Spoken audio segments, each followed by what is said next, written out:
It's 10 o'clock. This is Sky News at 10, our top story. A reprieve for Rishi Sunak, who staves off the rebels on a crucial vote on his Rwanda Bill. The ayes to the right, 313. The noes to the left, 269. So the ayes have it, unlocked. Also tonight, the death of an asylum seeker on board the Bibby Stockholm barge. He's understood to have taken his own life. The UN General Assembly demands a humanitarian ceasefire in Gaza as President Biden toughens his stance, claiming that Israel is losing international support. Also going down to the wire tonight, the COP climate summit goes into extra time as delegates try to hammer out a deal on phasing out fossil fuels. With his country's future at stake, Ukrainian President Volodymyr Zelenskyy in Washington making an urgent plea for billions of dollars of US aid. Plus, an ugly side to the beautiful game. The president of a Turkish football club is arrested after punching a referee on the pitch. And we'll take a first look at tomorrow's front pages. That's coming up in our press preview from 10:30.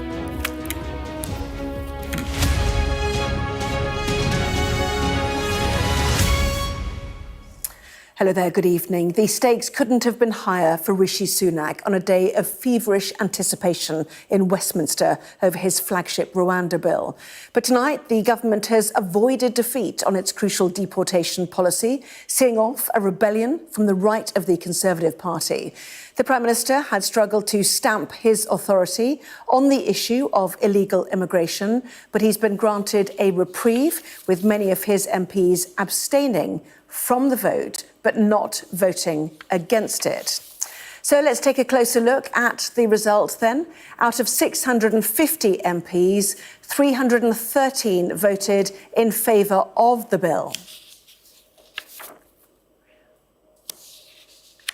269 voted against it. 37 MPs, believed to be Conservatives, abstained. The party says none of its MPs voted against the bill tonight. And overall, this means that at the second reading, the bill passed by a majority of 43 votes. The Prime Minister insisting it is the toughest, but some of his own MPs say it doesn't go far enough. Here's our political editor, Beth Rigby. The ayes to the right, 313. The noes to the left, 269. A victory for the Prime Minister, and the majority bigger than he perhaps hoped. His Rwanda Bill getting through its first vote in the Commons, a stay of execution tonight. For days, MPs have been threatening to vote his Rwanda plan down. Instead, 37 of his own MPs chose to abstain. His Christmas nightmare turned to a festive reprieve. This former Deputy PM squarely behind the current one. A real victory for him tonight, or is it rather a defeat delayed? I think it is a victory for the Prime Minister. I think 44 is larger than people expected. So I think the government emerges from today stronger than it looked as though it would at the start. You think he should face down the right of his party, hold his ground, let them blink fast? Well, I think that the Prime Minister should stick to his guns. But on the right of the party, a warning. The chair of the Brexiteer ERG group clear there must be major changes to the bill next year. I spoke to Damian Green. He said that the government majority tonight showed that the Prime Minister had a majority to get this through the House without significant amendments, and it was time he faced you lot down. Well, there were a lot of MPs tonight who voted for the government on the basis that they would be prepared to entertain some changes. A lot of MPs, even who voted with the government, did so on that basis and have said so publicly. So it's more than 38 if the government don't play ball. The Prime Minister had spent the day attempting to head off a political storm, holding court with an endless carousel of rebels behind closed doors as he sought to stave off a full-blown rebellion. Rwanda In the Commons, Rishi Sunak appeared briefly to see his flagship policy introduced. International law. Side by side with his Home Secretary, behind him a more hostile crowd. The PM's once close ally Robert Jenrick, who resigned over this bill, now a rebel ringleader. The test of this policy is not, is it the strongest bill we've done? It's not, is it a good compromise? It's, will it work? That is all the public care about. This bill could be so much better. Let's make it better. Let's make it work. The former immigration minister making it clear he can't support the bill in its current form. Back and forth all day, it was 11th hour talks between the so-called five families of right-wing groups that ultimately saved Rishi Sunak's skin. We have decided collectively that we cannot support the bill tonight because of its many omissions. Is this a defeat delayed then, Mark? Effectively, you're saying you'll abstain, about 40 of you abstain tonight. It edges through. If there's no changes, you vote it down. To be fair, I think we've been very clear in what we were saying. Another day of high drama here in Parliament, and the verdict's now in. The Prime Minister seeing off a very dangerous moment indeed. But this is a threat, delayed and not resolved. As one leading rebel put it to me tonight, this bill's been allowed to live another day, but without amendments, it will be killed next month. It's now up to the government to decide what to do next. Tonight, the PM will be hugely relieved. He can perhaps now dare to relax ahead of Christmas. But this nowhere near over. The next few weeks could be harder still. Beth Rigby, Sky News, Westminster. So a long and difficult day, but where do we go from here? Well, next it is the committee stage where MPs across the House will scrutinise the bill and vote on any amendments. The final stage in the Commons is the third reading, where there will be another vote on the final version of that bill. If it passes, it's then sent to the House of Lords, where they effectively start again, peers carrying out their own scrutiny before it can become law. Well, our political editor, Beth Rigby, is live for us now outside number 10 Downing Street. So a win tonight, Beth. The bill lives to lose another day, perhaps. But has the PM done enough to re-establish authority over his deeply divided party? Well, I think the first thing to say, Anna, is that there is a huge sense of relief tonight in the place behind me that this has been a hard-fought few days. And what this win tonight does is give the Prime Minister some breathing space in what has been a suffocating run for him. He just hasn't been able to catch a wave, if you like, and get a bit of good news. So that's all positive. And if you talk to his team around him, they would say now at least maybe the Prime Minister can have some space to talk about things like cutting taxes or inflation falling. But this is not a Rishi Sunak reset. When it comes to his authority, I have to say this is a crisis averted, not resolved. Tonight, what we've seen really is the kicking of the can down the road through Christmas into the new year. Because yes, he survived the vote tonight, but is his party reconciled or resolved? Not at all. You saw it in the report we did, where you have Damien Green, the leader of the One Nation Tories, on the one side saying to me the Prime Minister should just face down these rebels, stick to the bill and press ahead. And then on the other side, you have those that abstained tonight, making it very clear that they abstained in order to change substantially this legislation. And if they can't change it, they will vote it down. So the danger is still there. His authority is still under threat, and it's very unclear about what will happen with this legislation going into the new year. When I spoke to MPs after the vote tonight, they were clear to me that this is still a crisis for the Prime Minister, and he's going to have to face down those rebels on one side or potentially the other in the new year. Beth, live for us there in Downing Street. Thank you.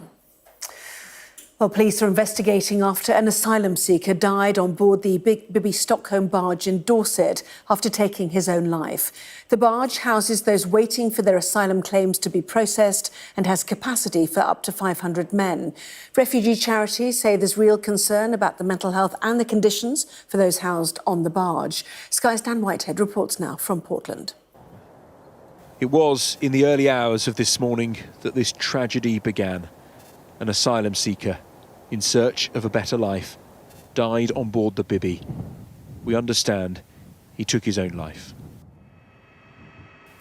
There are around 300 migrants living on the barge, waiting for their case to be decided. For those in Portland supporting them, it is a difficult day. They're in real shock. I think a lot of them are still processing what's happened. They've been telling me that the individual was crying for help. He asked to see an emergency doctor to get that mental health support he desperately needed.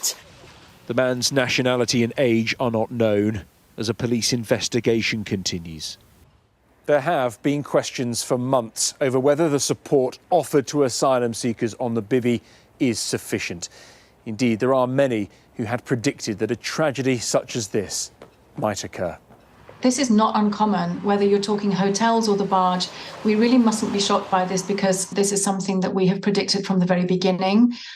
This is also not the first event like this. Life is so very difficult. And bear in mind, these are people who are here legally, who have done nothing wrong. Portland's mayor has previously attempted legal challenges against the government over the barge. What I've been told by the people who are resident on the barge is that it's a depressing place to be. They've talked about the Bibby Stockholm being more akin to a prison than accommodation. So I think what it says is that it's what I've said from the very beginning, a cruel and unusual place to put human beings. In a statement, a Home Office spokesperson said, "This is a tragic incident and our thoughts are with everyone affected.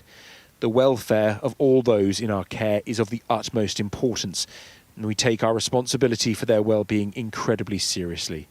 This will now be investigated by the police and coroner. It is right that the facts and circumstances surrounding this death are established." The Bibby Stockholm's aim is to reduce the millions of pounds spent on hotels for asylum seekers. The issue is front and centre of politics right now, but in reality, it is about people. Tonight, one man's search for a better life has ended. Dan Whitehead, Sky News, in Portland, Dorset. And if you are affected by anything in our report, a reminder that you can call the Samaritans on the number on your screen. Now, tonight, the UN General Assembly has demanded an immediate ceasefire in Gaza. It is a non-binding resolution and largely symbolic. In last week's Security Council vote, the United States vetoed such a move. Today, though, President Biden has warned that Israel is losing international support and that Benjamin Netanyahu should change his government. The Israeli Prime Minister acknowledged there were differences in opinion. Yes, there are disputes about the day after Hamas, and I hope we will reach an agreement here as well. I want to clarify my position. I will not let Israel repeat the Oslo mistake. I will not allow that, after the great sacrifice of our citizens and fighters, we bring into Gaza those who teach terrorism, support terrorism, finance terrorism. Gaza will be neither Hamastan nor Fatistan. Well, our US correspondent James Matthews is live for us. So are we now, James, starting to see some serious signs of division between Benjamin Netanyahu and his biggest supporter, the United States? Yeah, I think we are, and I think that rift has been exposed today by Joe Biden. In remarks that he made to donors off camera, he said things like this. He spoke about an Israeli government being the most conservative in Israel's history. And speaking about the long term for Gaza, he said that the Israeli government has to change.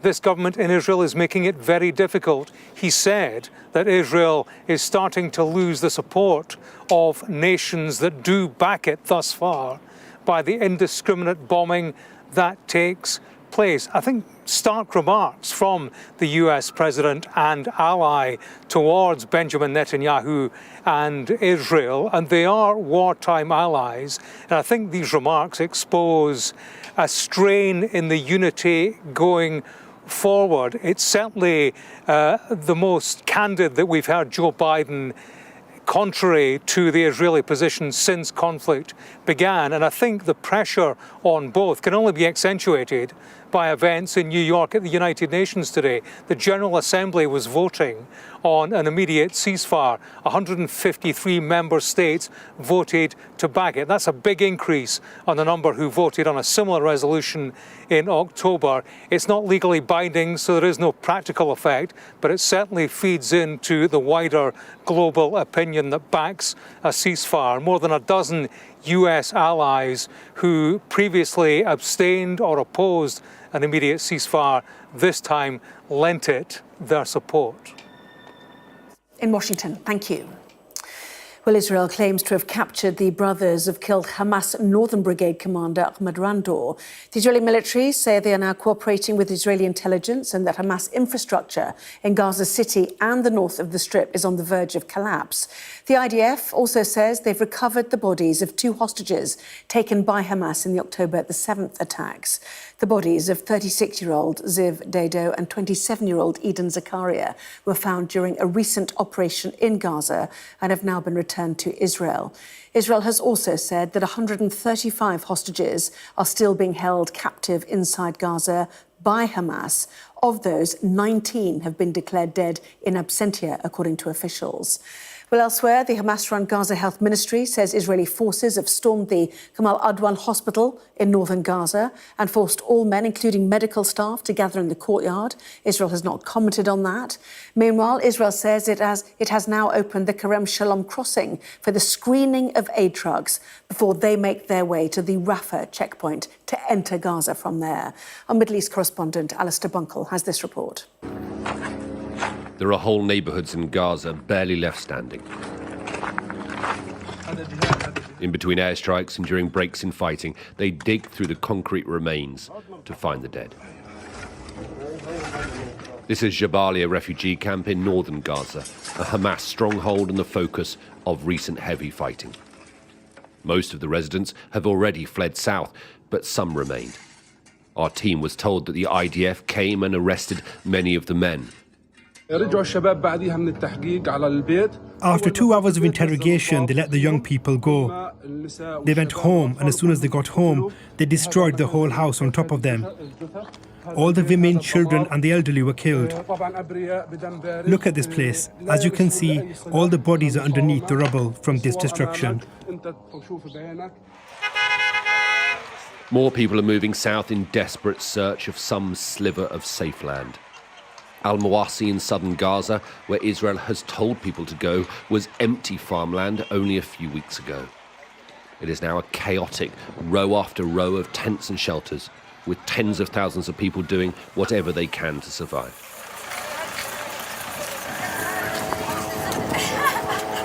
With the whine of an Israeli drone overhead, the Madmoun family bakes bread in a makeshift oven. It's all they have to eat, so they dilute it with a little water to make it go further. With wood scarce and expensive, the fire is kept going by scraps of cardboard. There is no food.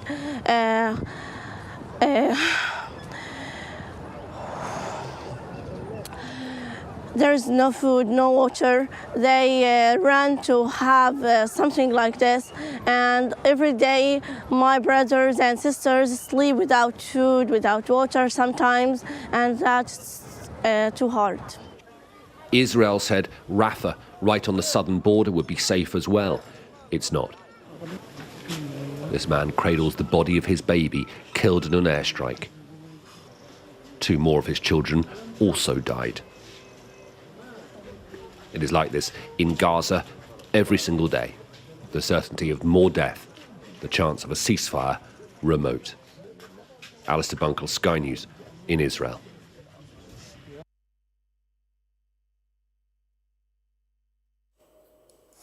Ukraine's President Volodymyr Zelenskyy is in Washington asking for more funds to help the war effort against Russia. President Biden invited him after Republicans refused to vote through an extra $60 billion in military aid and economic aid for Kyiv. While some in Congress are concerned that America's security policy should be centred around the southern border with Mexico rather than funding a foreign war. But Zelenskyy is warning that the longer politicians delay, the more Vladimir Putin will benefit. Here's our US correspondent, Mark Stone. On Capitol Hill, Ukraine's supporters no longer feel they have a voice. Their war drags on, but the world has been jolted since Volodymyr Zelenskyy was last here just 11 weeks ago. There is a new war in the Middle East. His has been forgotten. And so he came again to tell the bitterly divided politicians here it's not just their support he needs. In private meetings, he told them their money and their weapons must continue to flow, unless they want to fight Russia instead of him. Very good and productive meeting. That the view of the Democrat majority leader in the Senate, but it's not him who Zelenskyy needs to persuade. Well, it certainly does feel like a last-ditch attempt by President Zelenskyy, who knows that he is reliant on politicians who are themselves beholden to voters, a proportion of whom across this country see a faraway war way down their list of priorities. And here's the challenge Zelenskyy faces, spelt out by the Republican Speaker of the House. What the Biden administration seems to be asking for is billions of additional dollars with no appropriate oversight, no clear strategy to win, and none of the answers that I think the American people are owed. I have also made very clear from day one that our first condition on any national security supplemental spending package is about our own national security first. There's the rub. Republicans are tying their financial support for Ukraine to a demand that Biden sort out the migration chaos on America's southern border. Two distinct issues bound by domestic political paralysis. The White House in this case is of the least importance because Zelenskyy and Biden are on the same page.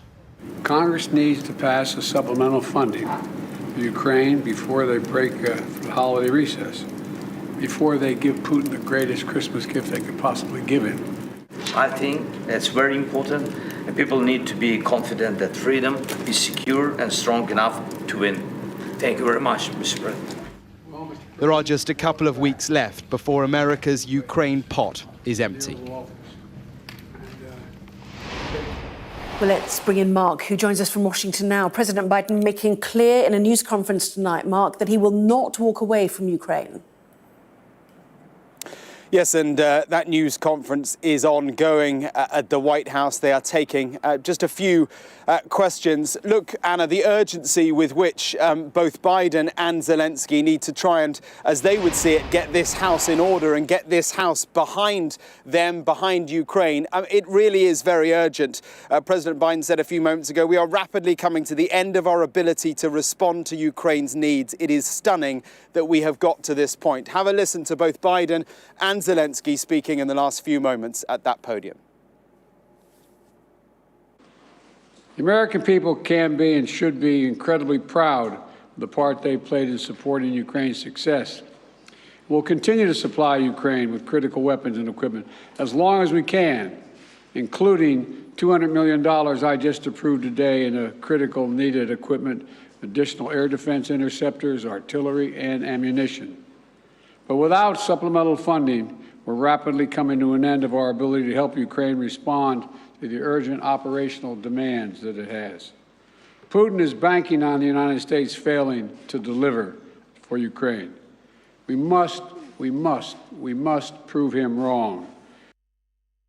Today we discussed Putin's further isolation and making him pay for his aggression. It's very important that by the end of this year, we can send a very strong signal of our unity to the aggressor and the unity of Ukraine, America, Europe, the entire free world. Everything we talked about today will help us in the year 2024. Look, it is very hard to see how they come to a compromise that works for everyone, because the politicians in here are supposed to break for the Christmas recess very, very soon, in a matter of days. President Biden had an interesting word in that news conference. He said, "My team is working to find bipartisan compromise to change policy on the southern border. This is all about a domestic issue that the Republicans believe a swathe of Americans are much, much more concerned about. The southern border, security there." And I can tell you, Anna, it is absolutely the case that when you travel this country, when you talk to people, they don't bring up Ukraine. The first thing they bring up, by and large, is that southern border and domestic chaos there. Mark, in Washington, thank you. Now, the COP climate summit should have concluded by now. Instead, negotiators have been working into the early hours of the morning in Dubai to try to resolve a tense standoff. It was sparked when key wording on phasing out coal, oil and gas was dropped from a draft agreement last night. The US climate envoy, John Kerry, who is part of the talks, says progress is being made to strengthen the language. But is there time for all 198 countries to agree? Here's our science and technology editor, Tom Clark. The final day of COP began overshadowed by what was missing, the call to phase out fossil fuels from the draft text under negotiation here. This fact, just too much to bear for some. Because being sat here is, I guess, a journey, a wave of just different emotions that come through. And we also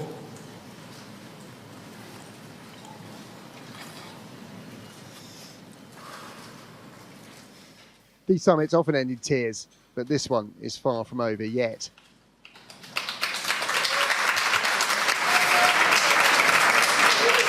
It's not just about what happens here, it's about all of the meetings that we've been to before this, it's about the intersessionals, it's about the working group. We've already fit so much into it only to come to the negotiations and be blocked. So it's tiring and it's exhausting and it's disappointing. As hosts of these talks, the UAE explained the draft agreement they put forward was designed to be disappointing. Lots of parties felt it didn't fully address their concerns. We expected that. In fact, we wanted the text to spark conversations, and that's what's happened. Could this be a diplomatic masterstroke by the UAE designed to subvert the whole COP process that has failed since the very beginning to get countries like Saudi Arabia and Russia to budge on the issue of fossil fuels?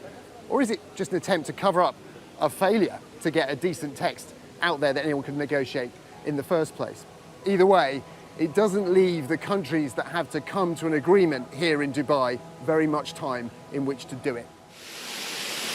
A bloc, including the EU, has spent the day haggling with others to get the words fossil fuel phase out back in the text. We have a lot to do in a short time period, but that's why we're not sleeping much. That's why we're accelerating all of the meetings that we're doing and running to get to them.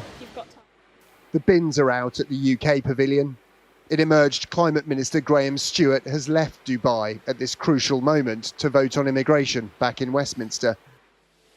Another black mark for a country once regarded here as a green leader.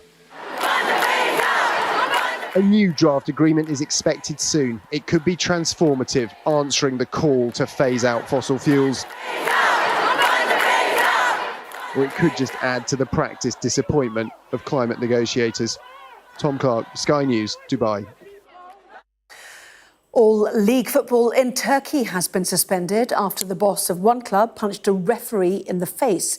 It came in extra time at the end of a match. The referee had to be treated in hospital for a black eye and a facial fracture.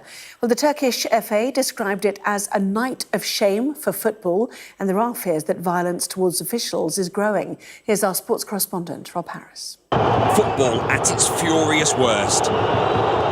A referee floored at full time by a club chief raging at a result. Dragged away as players brawl and fans join the melee. All it seems because Ankara Gücü conceded a stoppage time equaliser to Rezipor in their mid-season Turkish Super League match. The bruising caused by the punch clear under Halil Umut Meller's eye. And later, from his hospital bed, the referee received a call checking on his condition from Turkey's president, Recep Tayyip Erdogan. There is a slight fracture to heal, but the wounds run deeper in the national sport. This attack is very unfortunate and shameful for Turkish football. We believe Turkish football doesn't deserve this, and we say enough is enough. Faruk Koca, the Ankara Gücü president, has resigned from the club after being arrested. He said, "No matter how great injustice or wrong it is, nothing can legitimise or explain the violence I committed. I feel great embarrassment." The Turkish league has been suspended, but it's not just Turkey's problem. Violence facing referees is a FIFA priority. Physical assault, verbal abuses, which is unfortunately something occurring worldwide. Is a problem affecting football everywhere in the world. This might be the cancer who will kill football. Here was Anthony Taylor facing danger. The English referee was chased by Roma fans after their manager Jose Mourinho abused him at last season's Europa League final. And the refereeing community wants an example made of the Turkish aggressor. Football's got to take action. This gentleman, and I use that word very, very loosely, he should never be allowed anywhere near a football game for the rest of his days. You know, it's one strike and you're out, no pun intended. He's finished. But the message has also got to be sent out because people do imitate. There's been a spate of fan unrest from France to Greece in recent weeks, but a referee being punched by a club boss is a new troubling low for football, and the fear is it won't be an isolated incident. Rob Harris, Sky News. Well, that was Sky News at 10. Coming up, we'll take a first look at tomorrow's newspapers in the press preview, including, tonight we're joined by the director of the Onward think tank, Sebastian Payne, and the Observer's chief lead writer, Sonia Soda. Among the stories, we will be discussing this on the front page of the Financial Times about tonight's top story. Plenty of coverage about that as well.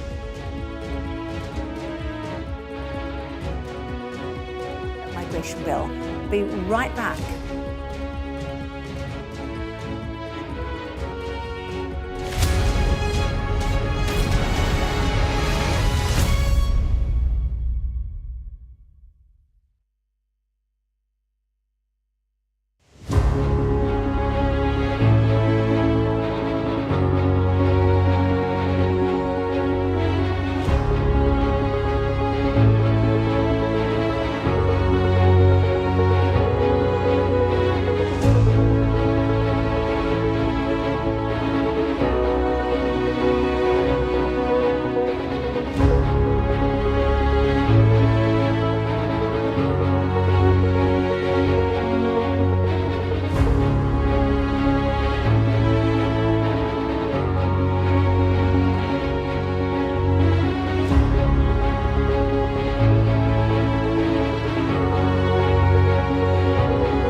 of us have made it out of the car.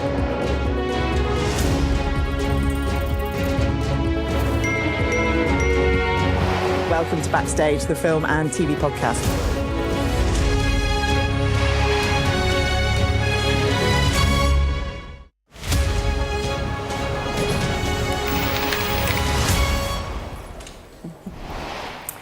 Well, hello there. You are watching the Press Preview, a first look at what is on the front pages. Time to see what's making the headlines with the director of the Onward think tank, Sebastian Payne, and the Observer's chief leader writer, Sonia Soda, with us from now until just before midnight. Welcome to both of you. So plenty to discuss, as I'm sure you're aware.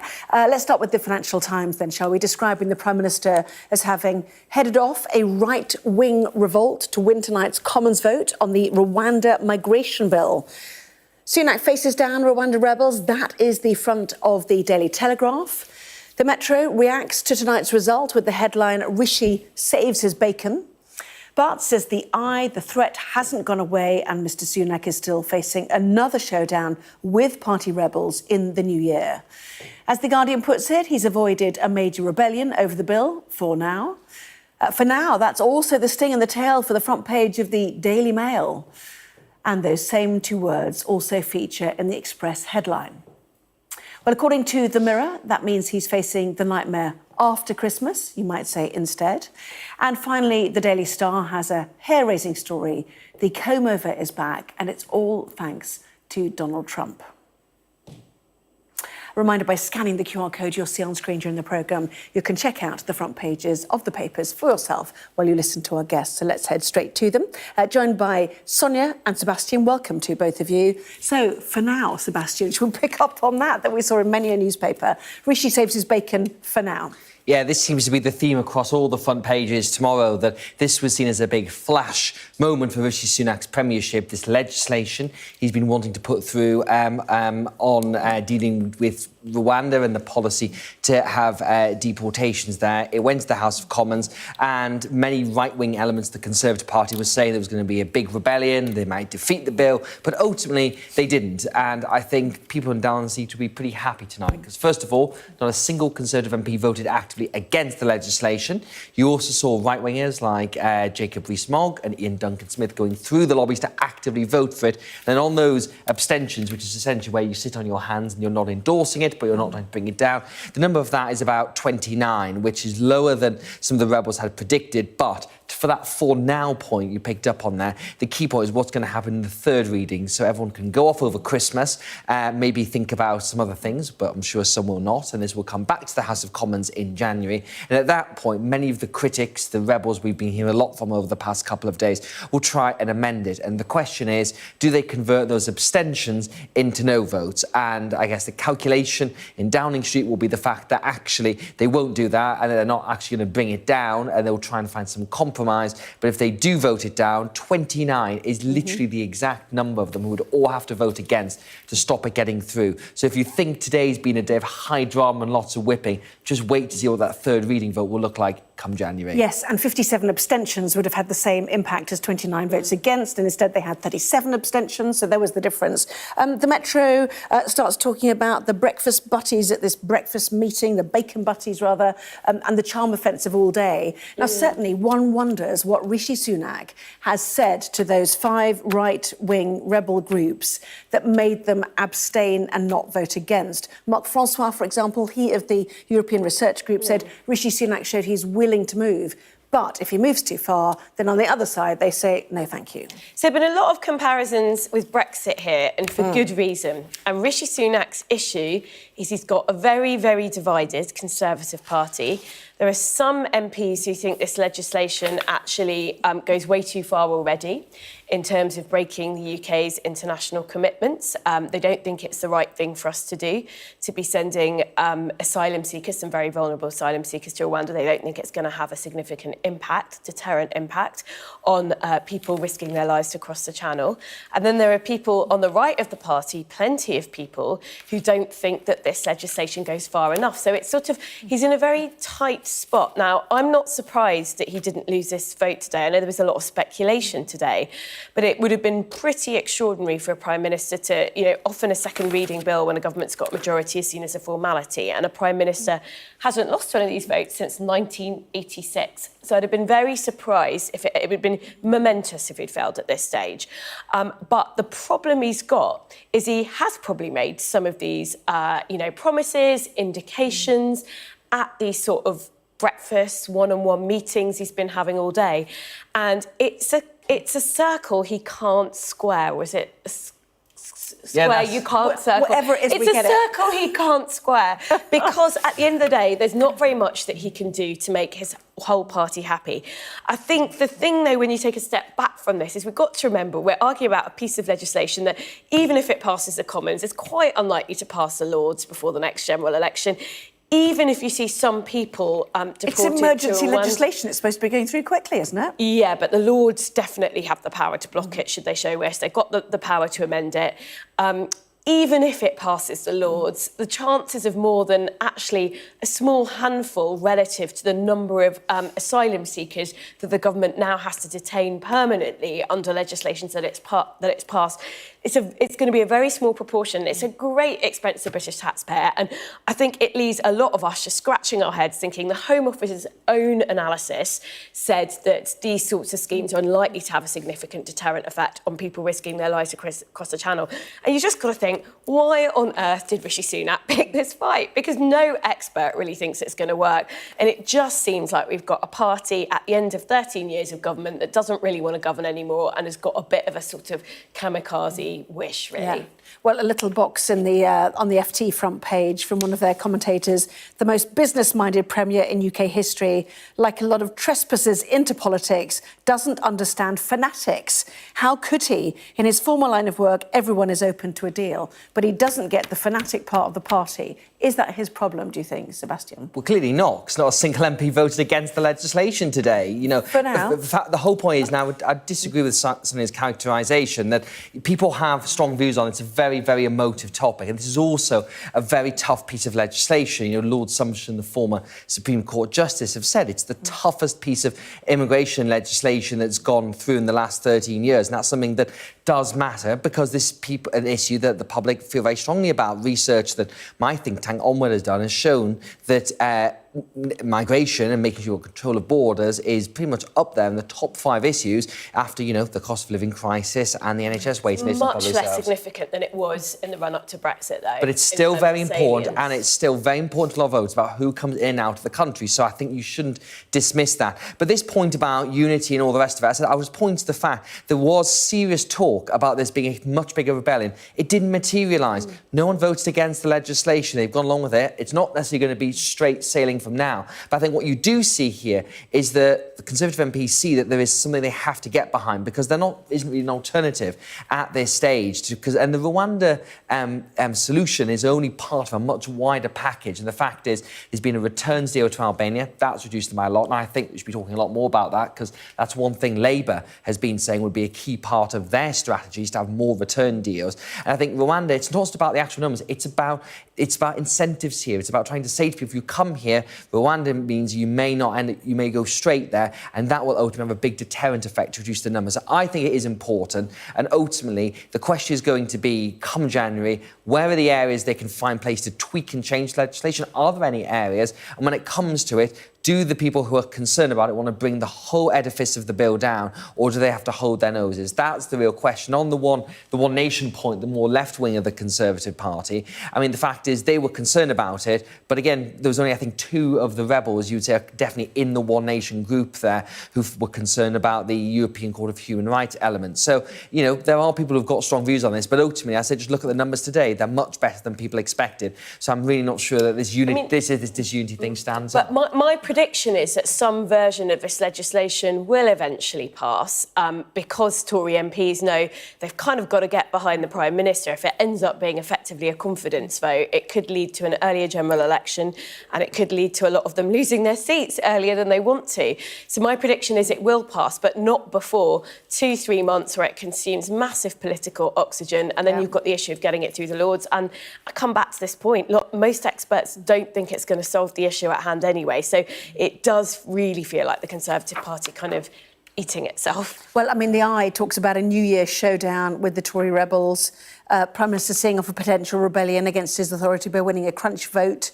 Right-wingers backed down from their threat to vote against the bill after saying they could not support it in its current form, vowing instead to push for tough changes in the new year. The Guardian, Sunak avoids a major rebellion over Rwanda deportation bill for now. So how does he not get distracted by this? How does he make his premiership in the new year not just about this and, start leading again? It's going to be like the Brexit vacuum in the rest of politics, isn't it? Well, to go back to what we're talking about where this sits on what people care about, I do think people really do care, and particularly the group of voters who are going to be crucial to deciding the next election outcome, which is the people who voted Conservative in 2019 are now sitting the don't know column. Are you suggesting that they're making a big deal of it in order to grab those people's attention? I think that's a strategy, but I personally don't think it's going to be effective, because if you look at the polls, cost of living and the NHS comes far, far in front. And I really think the next election is going to be an economy election. The Conservatives want to try and make it about something else, but I'm just not sure that's going to work. But I think it can be shockingly more than one thing at the election. There might be a whole bunch of things people want to talk about. And I think cost of living is hugely important. That is the number one thing facing people at the moment. But you can't just brush aside immigration. And I do think as well, there's been a lot about the Conservative Party here. Keir Starmer has said that he will scrap the Rwanda scheme. He announced that this morning on Radio 4. If he does that, and if it is on the statute book, and it does happen, and flights do take off, is he still going to pull it apart at that point? And I think there are some big questions for Labour on where they're going to go on this, because at the moment, they want to do more return deals. I think the government's going to do more return deals, so it's not exactly clear what they're going to do differently. But I think, if I can just finish this point, I do think that come next year, there needs to be a focus on all these things. It can't just all be about this. It does need to be about the cost of living. It does also need to be about public services. But I'm not even talking about an election. I'm talking about January, where we have the crisis normally in the NHS, where last year we had ambulance queuing. Absolutely. You do not want to get sucked into this hole. If we look at the Mail and the Express and all the newspapers leading on this again, this Tory factional fighting. It does have sort of...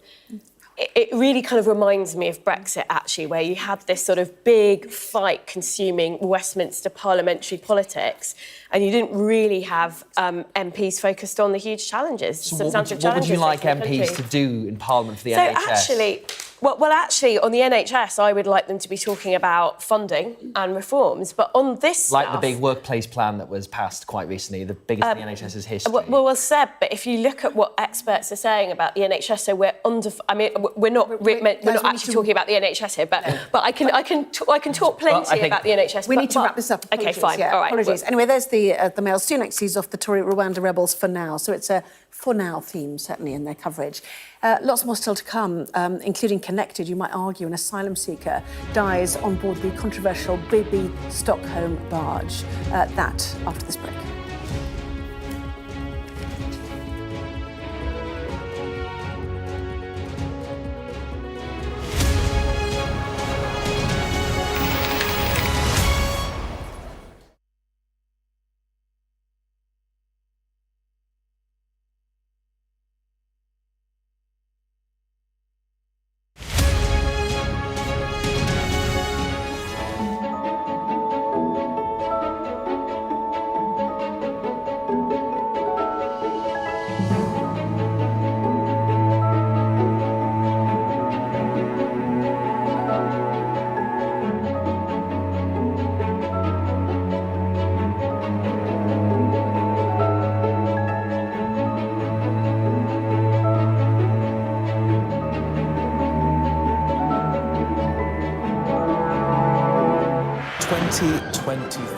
New year, bringing with it new hope.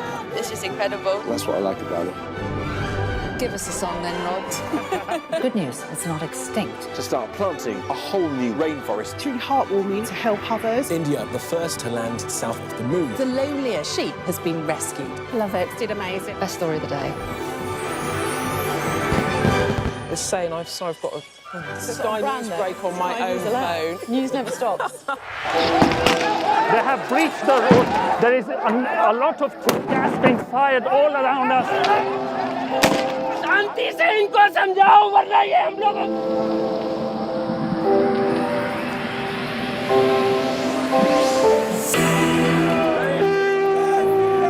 is an absolute carnival kind of atmosphere out here for Prime Minister Modi's decisive victory.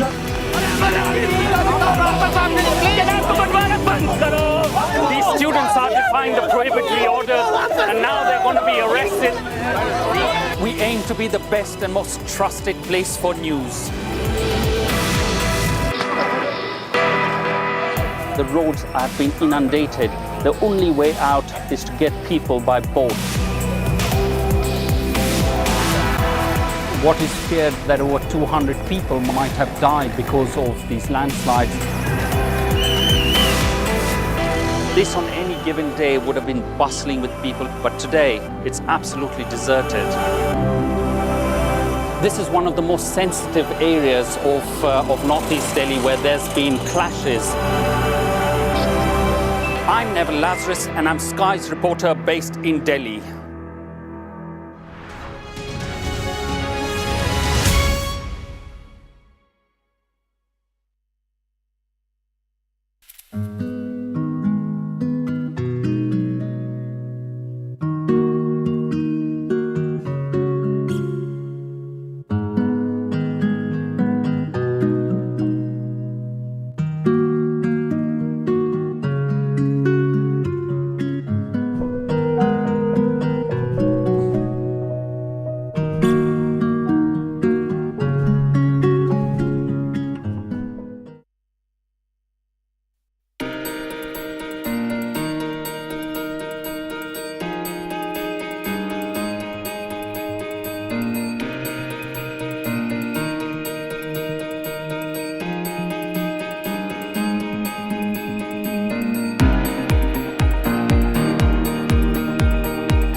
Well, welcome back. You are watching the press preview with me once again, Sebastian Payne and Sonia Soda. Welcome back to both of you. While the debate over Rwanda, the deportation bill, if you like, for asylum seekers was raging in the House of Commons, we had news that the Bibby Stockholm barge had its first tragedy with somebody apparently taking their own life. Sonia, it brings it into, sharp relief, does it not, what this is all about? Definitely. And, there's been controversy swirling over the Bibby Stockholm for a really long time, because the idea is that asylum seekers who come to the UK will be housed on this barge, 500. You've had the Fire Services Union saying, well, there's a fire risk. You've had all sorts of issues with bacteria like Legionella. So real question marks over whether this is an appropriate place to house some very vulnerable people who fled conflict zones. But as you said, Anna, we've had really tragic news emerging that somebody has died on the barge. Reports are that he might have taken his own life. And this will raise, it's obviously you have to be very careful when we talk about people taking their own lives. We have to abide by reporting guidelines around not attributing simple causes to particular deaths. But this will certainly raise questions about the conditions on the barge that were already being asked before this tragedy happened. And particularly, I think, people with very significant mental health issues who may have experienced torture and persecution being kept on a barge where you've got 4 men to a room, where apparently relations between staff and the people there in very difficult conditions are not, that there are tensions. And they suggested if they go out for a cigarette, they have to sort of be checked before they go back into the Exactly, and it's been reported, and I think it's very important that there is an independent investigation to the circumstances surrounding this particular death, but it has been reported by other people that he was asking for help, that guards gave him a phone number, but he didn't have a phone, and that he may have felt very isolated. Now, it's obviously very important not to speculate. There does need to be an independent investigation, but this absolutely comes against people arguing for months, charities raising questions about the human rights of people. OK. I do want to get on to Israel. Words from Joe Biden privately to donors tonight, talking about international support for Israel ebbing away because of the indiscriminate bombing of Gaza and the right-wing nature of Netanyahu's government causing problems for him, Sebastian.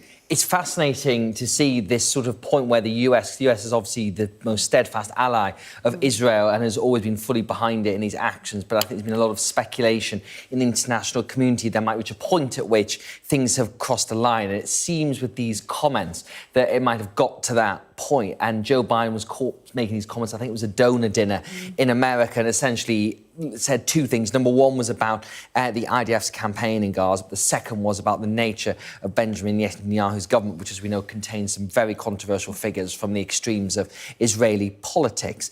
But what it does seem to raise this question is about whether the US is sort of saying, have you got to a point where you need to change strategy here? And it could well be that there is more pressure on that, and that as the weeks go ahead, and we see the US Defense Secretary Lloyd Austin is flying out to Israel to sort of discuss this matter and see where it goes. But ultimately, this seems like a signal or a hint that the US is going to start nudging Israel in a different direction, perhaps, or a slightly different direction from what it's been doing at the moment, despite those, obviously, the confidence in the IDF, they've been saying that it's always a targeted campaign. Yes, and obviously we saw President Biden there alongside Volodymyr Zelenskyy trying to come and unpick $61 billion worth of money, which is stuck inside Congress right now. Both of you, thank you very much indeed. We will see more from you a little bit later on. Full look at the papers coming up as well. So, yes, as I said, full look at the papers coming up, the very latest on that Rwanda vote.